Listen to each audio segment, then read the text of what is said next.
Media बंधुओं, जैसा कि ये विदित है कि देश में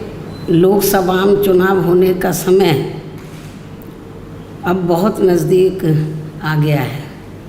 जिसके चलते सत्ताधारी गठबंधन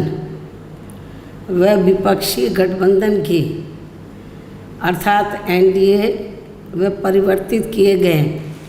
यूपीए की बैठकों का भी काफ़ी दौर चल रहा है। हालांकि इस मामले में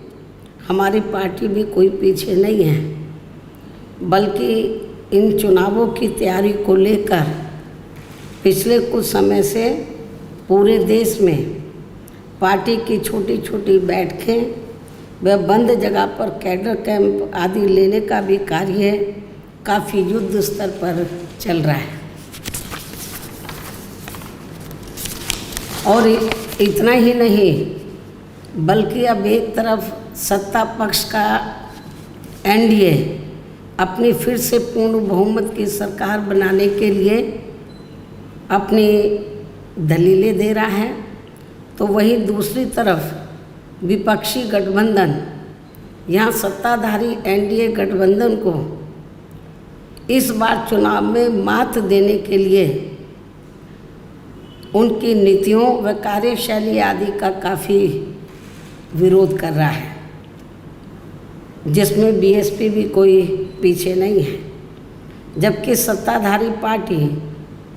व विपक्षी पार्टियों के बने गठबंधन के बारे में सच्चाई तो ये है कि यहाँ वर्तमान में विपक्षी गठबंधन के प्रमुख दल कांग्रेस पार्टी ने आज़ादी के बाद शुरू में केंद्र व अधिकांश राज्यों में भी अपने लंबे अरसे तक रहे शासनकाल के दौरान अपनी हीन व जातिवादी एवं पूंजीवादी मानसिकता को त्याग कर यदि देश व आम जनहित में तथा कमज़ोर वर्गों के हितों में भी पूरी ईमानदारी से कार्य किया होता और विशेषकर कमज़ोर वर्गों के हित व कल्याण के मामले में परम पूज्य बाबा साहब डॉक्टर भीमराव अंबेडकर की सलाह को भी मान लिया होता, तो फिर ना तो बाबा साहब को अपने कानूनी मंत्री पद से उस समय इस्तीफ़ा देना पड़ता तथा ना ही आगे चलकर कांग्रेस पार्टी को केंद्र व अधिकांश राज्यों की भी सत्ता से बाहर होना पड़ता तथा ना ही फिर कमज़ोर वर्गों के लोगों को मजबूरी में बीएसपी के नाम पर अपनी अलग से राजनीतिक पार्टी बनाने की ज़रूरत पड़ती। और अब ये कांग्रेस पार्टी अपनी जैसी जातिवादी व पूंजीवादी सोच रखने वाली पार्टियों के साथ गठबंधन करके फिर से केंद्र की सत्ता में आने के सपने देख रही है, तो वहीं सत्ताधारी बीजेपी पार्टी भी पुनः केंद्र की सत्ता में आने के लिए अपने एनडीए गठबंधन को हर मामले में मजबूत बनाने में लगी है। साथ ही फिर से सत्ता में आने का दावा भी ठोक रही है। ये कह रही है कि इस बार बीजेपी और उनका गठबंधन 300 से ज़्यादा सीटें लाएगा, इसका भी दावा ठोक रही है, जिनकी कथनी व करनी में कांग्रेस पार्टी की तरह ही कोई खास अंतर नज़र नहीं आता है। कहने का तात्पर्य ये है कि अब ये दोनों बने गठबंधन यानी कि एनडीए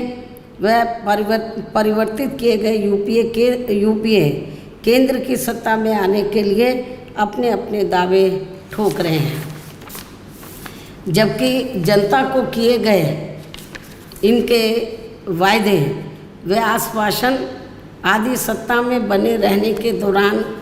अधिकांश खोखले ही साबित हुए हैं। वैसे भी कांग्रेस व बीजेपी एंड कंपनी के बने गठबंधन की अब तक रही सरकार की कार्यशैली यही बताती है कि इनकी नीति, नीयत व सोच सर्व समाज में से विशेषकर गरीबों, दलितों, आदिवासियों, पिछड़े वर्गों, मुस्लिम एवं अन्य धार्मिक अल्पसंख्यकों के प्रति लगभग एक जैसी ही रही है।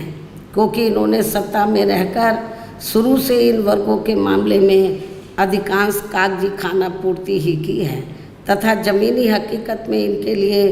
कोई ठोस कार्य नहीं किए हैं। लेकिन जब ये लोग सत्ता से बाहर हो जाते हैं तो तब फिर वे अपने वोट की खातिर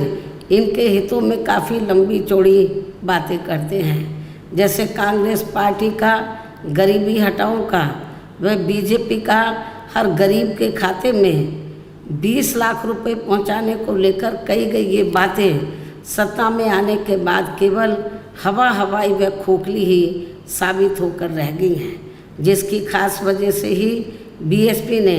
सत्ताधारी गठबंधन व विपक्षी गठबंधन से ज़्यादातर अपनी दूरी ही बना के रखी है। ऐसी स्थिति में अब इन वर्गों के लोगों को